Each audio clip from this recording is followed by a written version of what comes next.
Hi everybody. Today I wanted to talk to you about basics of a landscape. So we've gone over a couple of these terms in class, but one of the first basic things that we like to draw, horizon line. Now I'm not using a ruler today, just to show you that we can get basic shapes, basic lines, just by freehanding some of our work. Now this line is used to separate our sky space and our earth space, the things that are going to be laying in front of you on the earth. Now, when we went over this in class, we also talked a little bit about perspective. And perspective is kind of that invention that helps us place objects either coming towards the viewer or moving away from the viewer. Now, this would be a central type of perspective coming towards us. And when we have this kind of perspective, you'll see objects grow in size from a larger tree that is forward coming towards you, getting bigger, than what would be far, far away. The same kind of an object, this tree, would be a lot smaller. So growing in size, the object's coming towards you. Okay, now when we're talking about our landscape, we can use other techniques besides perspective to show things that do come up in front. So say I have an object very, very close up. It's going to cover over all of these things that are farther away. So this is just what we call an overlap way of showing things that are in front. Easy, simple things to do. Of course, there's always the objects very, very far away, just getting smaller in the distance. Okay, which is another type of perspective, just showing objects moving back. Okay, so taking these simple little objects that we've drawn, we can try to make this into more of a scene. Maybe make this into a river. Now, one thing about rivers, they do over time tend to get these S-curves.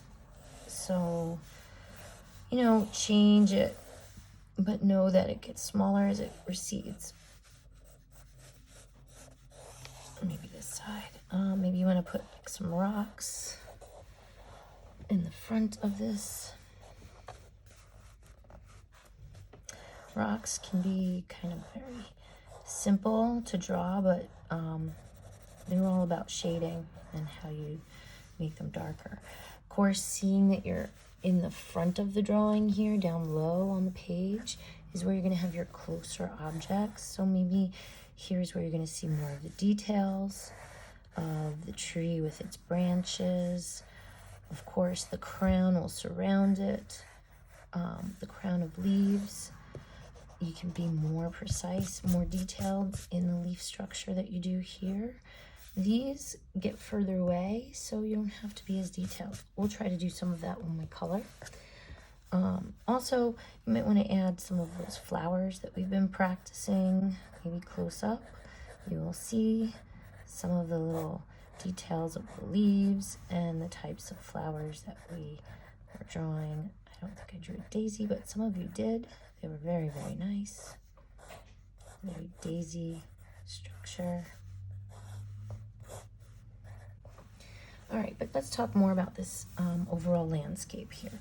So we wanted to make this river look like it goes off into the distance. Now, one of the things that I wanted to talk to you about, how you draw water bodies, they all will lay flat. They tend to have ripply effects, but ripples will follow a flat kind of pattern.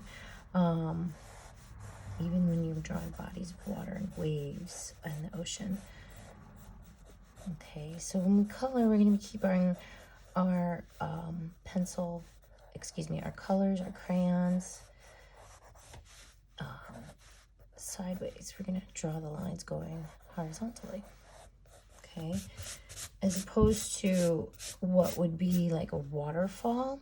When you get to an area where it's a waterfall, let's say I come down here to the end of my picture and I want to start making this look like it's a little bit of a waterfall. So, you know, some of this might have some rocks that are making the water pool up, and those kinds of things will have a vertical effect. Okay, so as the water comes up to the edges of the rock, it still goes horizontal, and then to show that this is just a waterfall cascading, you're gonna have it do that vertical line.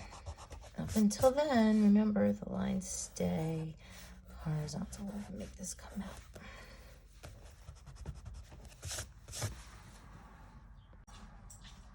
So I just want to start building more parts to this picture before I go to finish off and add my color. Now, there were some things that we did, you know, with animals that you can add to some of this area in between. Of course, probably we're going to put some more trees. One of the things about tree lines is when they get very far in the distance, sometimes you can't make out all of the trees. This is probably a little too big back here, but you won't see all of them. Maybe I'll just see a couple of them. Some of them are distinct, some of them are just blending into the background. So we're going to do a lot of that with the color when we get into the coloring. I just want to mark off the areas where the trees will be in the background. So knowing that I've made this space for the sky, I want to work on doing some clouds. So back here, you know, when I have my clouds in the sky, I tend to think about them as flatter objects on the bottom.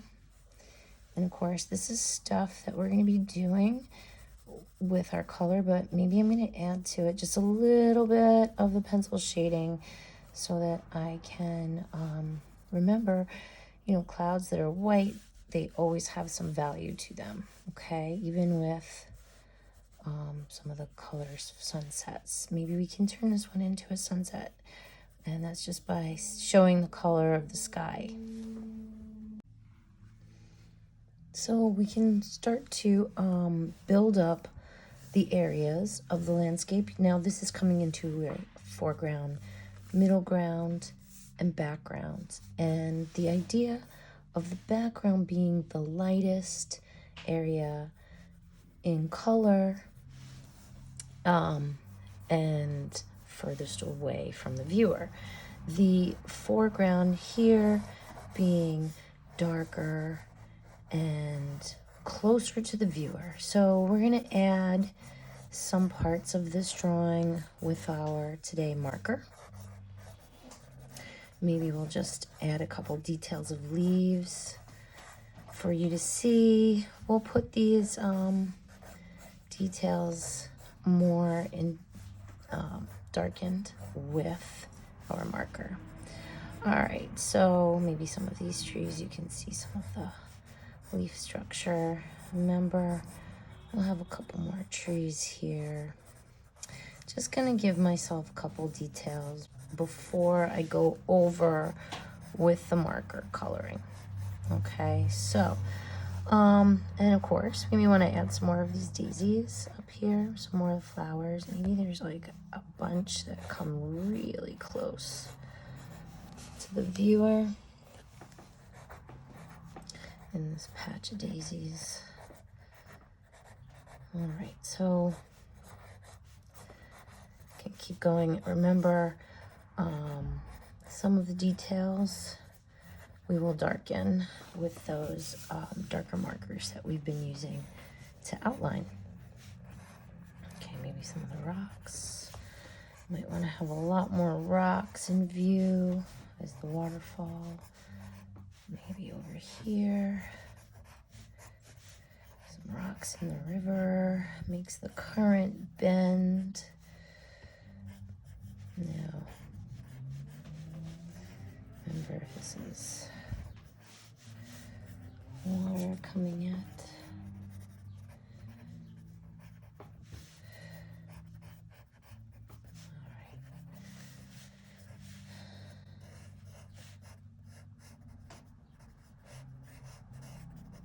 Okay, so we have our mountainous area back here. It's gonna just fade away